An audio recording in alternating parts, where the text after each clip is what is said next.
Welcome back, and thank you for watching us on Industry RSVP In-Depth with our guest today, Wendee Cole. So continuing our conversation, what drew you to working with families? Well, sounds like I'm a social worker. Actually, it is.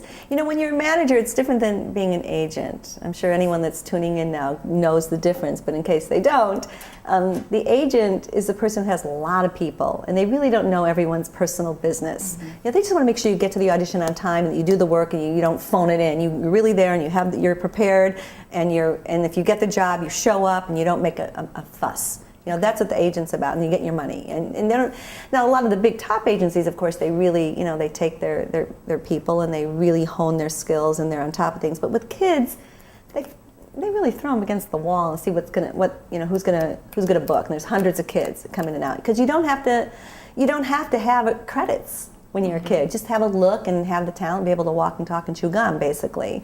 What was the question? Why families? Right.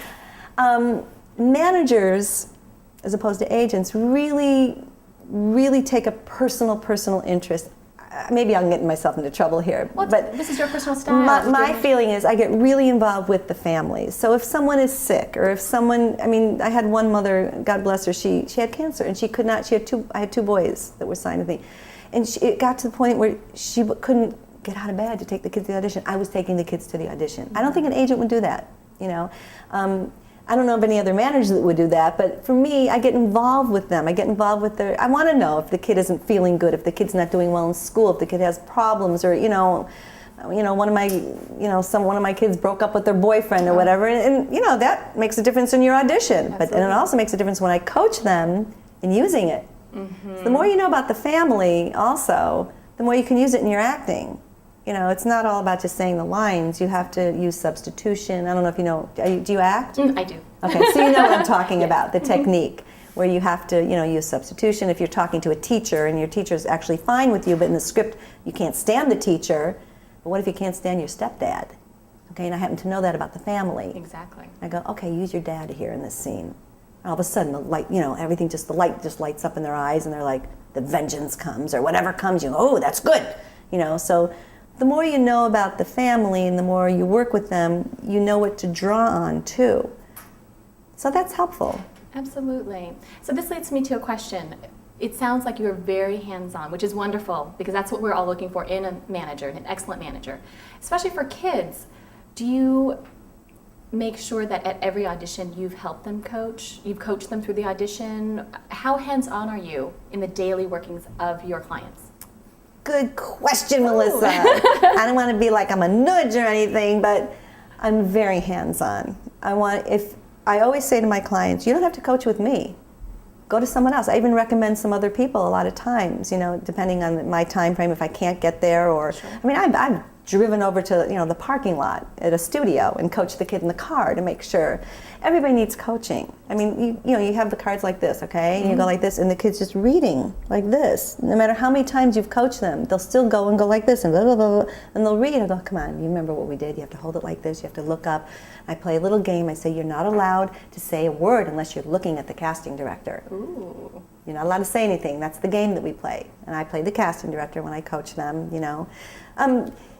They can get coached anywhere. It's just, I tell the parents up front, it's going to be expensive, mm-hmm. but that's money worth spent because these kids, they know what they're doing. Mm-hmm. It's very competitive here. It's not, we're not in Kansas anymore. Exactly. Exactly. Well, so this leads me to a question. When you meet with potential clients, mm-hmm. what are you looking for? Because this is a competitive business, especially for children. It's very hard on the families. It's expensive, as you said. What is it that draws you to taking on a client? Ooh, I like that question. I don't go soliciting usually. I have been very fortunate that people have been recommended to me through other people or through my reputation, through other agents. They go, hey, I hear that I'm like a mom to them. I'm not like and the thing I'll say is, I'm not a good business person per se. I'm really not. I'm a nurturing mom type, of business. I handle everything myself. So I'm hands-on, but I'll also recommend other people if I can't do it. I don't want to take their money. What I look for in a client is someone that appreciates that. Mm-hmm. if they want someone like, well, I'm not going to name any names, but like a, high caliber, or, wheeler dealer, that's not me. I'm the one that calls up my friend who I knew 30 years ago, 2 years ago, when I did warm-ups, and, I'll call the head of NBC casting, who I first got my jobs with doing warm-ups, and I'll go, hey, Mark, can you get my kid in on Heroes? He just can't, he's here for just a few weeks, and he's brand new, he's perfect, and he'll get a call back, because people trust my judgment. Mm-hmm. So what I look for in a kid is that the kid wants to do it. Okay. That's an important thing. It's not the parents pushing. Mm-hmm. I look for the parents that I can get along with them, and they'll respect my opinion. I work with them, but they have to really respect my opinion. This has been Industry RSVP In-Depth on the Virtual Channel Network.